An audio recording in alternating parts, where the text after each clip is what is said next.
La mitología son historias y leyendas que se han ido transmitiendo oralmente de generación en generación con la final de explicar el universo, el origen del mundo, los fenómenos naturales, así como también para cualquier suceso para el cual no haya una explicación conocida. Forman parte de la cultura y religión, y han trascendido hasta nuestros días, y por ello se estudia en la ESO en historia o cultura clásica. Mediante el videojuego Smite vamos a dar unas pinceladas sobre algunos de estos mitos. Hoy, Hades, rey del inframundo en la mitología griega.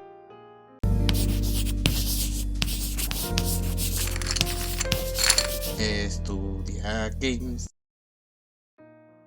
Bueno, en este vídeo vamos a hacer dos cosas. Vamos a analizar el aspecto visual de Hades, ¿vale? Y también la historia que nos dan. Vamos a empezar con la historia, vamos a leerla primeramente y después iremos párrafo por párrafo analizándolo. Dice: inevitablemente, la muerte envía a todos a Hades, dios del inframundo. Al final, él siempre se sale con la suya. Hijo mayor de los titanes Cronos y Rea, Hades fue tragado por su padre cuando era un bebé, junto con sus otros 5 hermanos.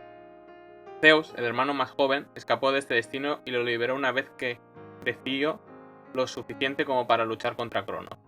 Juntos, los 6 hermanos derrotaron a los titanes y los desterraron al reino oscuro de Tártaro.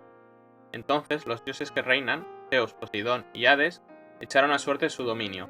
Hades sacó el inframundo. De los pocos que han entrado en el inframundo y han vuelto, todos hablan despectivamente del lugar, nunca deseando volver. Sin embargo, el propio Hades rara vez deja el reino subterráneo, buscando constantemente maneras de hacer crecer el número de muertos.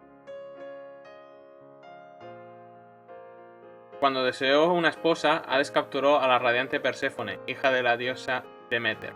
Oculta en el inframundo, nadie podía llegar a ella, así que Deméter maldijo a la tierra con una gran hambruna. Los demás dioses le rogaron que le pusiera fin para que no destruyeran la humanidad, pero no cesaría hasta que su hija no fuera devuelta. Hades finalmente dejó ir a Perséfone, pero no sin antes darle de comer semillas de granada. Tras consumir la fruta, quedó por siempre ligada a Hades, y obligada a volver a su marido una vez al año para comer las semillas de nuevo.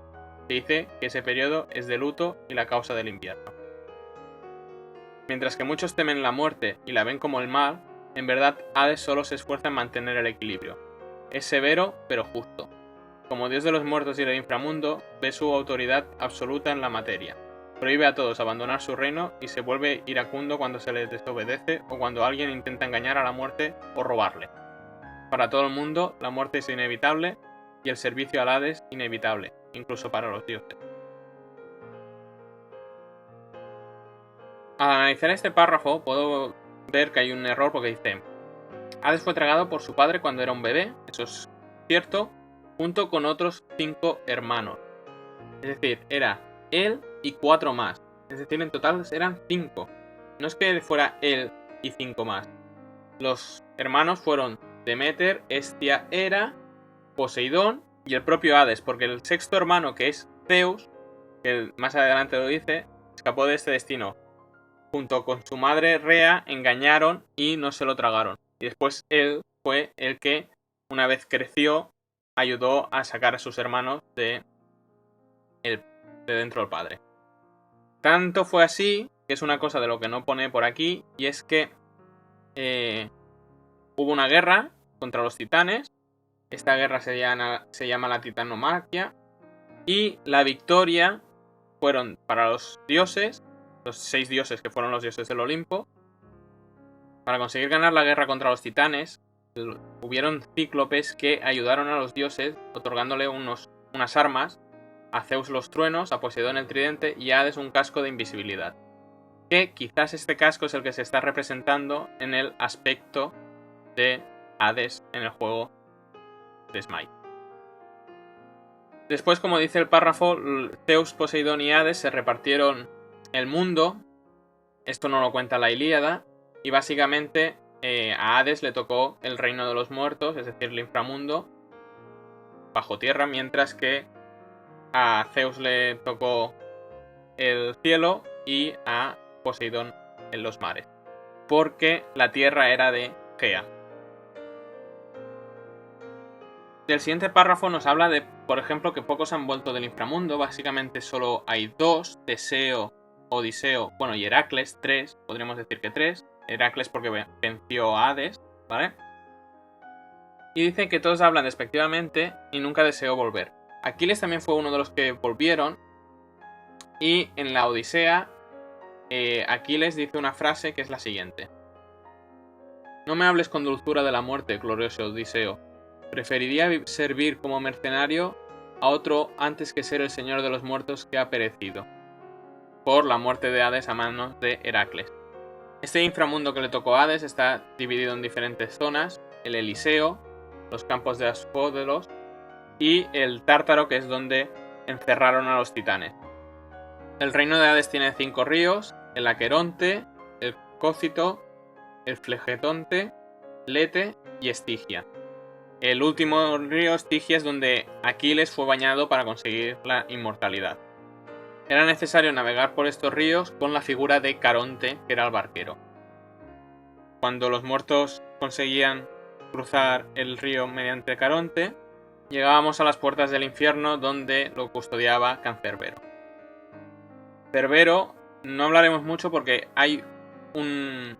Smite tiene un personaje que es Cerbero y ya hablaremos de él cuando llegue el vídeo de él. Como he mencionado, Teseo pudo salir del inframundo gracias a que Heracles lo salvó cuando Heracles luchó contra Hades. Y otro de los que salió fue Orfeo, no así su prometida Eurídice, porque Eurídice murió a causa de la mordedura de una serpiente, y Orfeo estaba tan penado que fue al inframundo a pedirle a Hades misericordia y que la salvara. Orfeo era un gran músico y sorprendió a Hades, cosa que Hades lo que dijo es: os dejo salir a los dos, pero con una condición. Tú, Orfeo, vas primero y no puedes girarte en ningún momento. Eurídice irá detrás tuya y cuando lleguéis a salir del infierno, seréis felices juntos. Pero la condición era esa, no se podía girar. Entonces Orfeo fue delante, pero por miedo a que fuera una trampa de Hades, o bien que Eurídice no le pudiera seguir el ritmo, lo que pasó, o que no quisiera ella misma salir, lo que pasó es que justo atravesar la puerta del infierno, Orfeo se giró, pero Eurídice aún no había salido, con lo que Eurídice se quedó para siempre en el inframundo. El siguiente párrafo habla del rapto de Perséfone. Básicamente Hades estaba enamorada de Perséfone. Recuerdo que Perséfone es la sobrina de Hades porque es la hija de su hermana Deméter, pero también de su hermano Zeus. Entonces estaba enamorada y le pidió la mano a Zeus.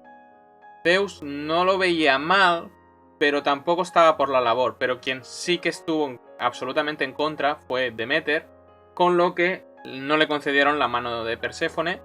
Y Hades lo que hizo fue, mientras ella estaba en Sicilia, en los campos de Nisa, recolectando flores, la raptó. Y entonces ya es lo que pone aquí en el texto, es que Deméter estaba triste y por ello maldijo la tierra y hubo una gran hambruna. Zeus no podía tolerar eso y pidió a Hades que la dejara libre. Hades, que era justo, pues le hizo caso, pero le dio de comer a Perséfone unas semillas antes de salir, unas semillas de granada, lo que maldijo y tenía que volver cada 9 meses, tenía que volver a el reino de Hades para estar con su esposo. De aquí que el invierno sean esos 3 meses que Perséfone no está con su madre Deméter y Deméter está triste y sería la razón por la que mueren las plantas. Así como Poseidón y Zeus han sido un poco promiscuos, han tenido varias mujeres, sobre todo Zeus, Hades solo ha tenido de mujer a Perséfone y no ha tenido ninguna vez descendencia. En el último párrafo hablan de un Hades equilibrado, un Hades que no es malvado, y así era. Hades no era un dios malvado, sino era un dios pasivo que no se involucraba y que quería ser justo. Por ello mismo no quería que los muertos, como ya estaban muertos, no quería que volviesen del inframundo a la vida, digamos, sino lo que quería es que se quedaran, que siguiera todo un ciclo. Yo pongo un ejemplo que es imaginar un granjero que tiene una cantidad de ovejas, no quiere muchas más, pero tampoco quiere que se les escape ninguna. Pues así era Hades, no quería el mal a los humanos, pero tampoco quería que los humanos que ya habían fallecido volvieran a la vida. No querían romper ese ciclo. Aunque fuera el dios de la muerte, no era malvado. Imaginar si no era malvado, que incluso se decía que podía salir de vez en cuando del inframundo, muy de vez en cuando, y algunos filósofos dicen que fuera del inframundo era el dios Dionisio, que es el dios del vino. Por eso mismo, por ejemplo, Deméter nunca bebía vino, porque estaba enfadado con Hades por el rapto de Perséfone y por eso a lo mejor lo asocian con Dioniso. Una vez analizado el texto, vamos a analizar el aspecto, que es un aspecto difícil de analizar por dos razones. La primera es que no se ve gran cosa, no se ve la parte, digamos, humana, aunque sí que parece que sea un poco demonio, pero no...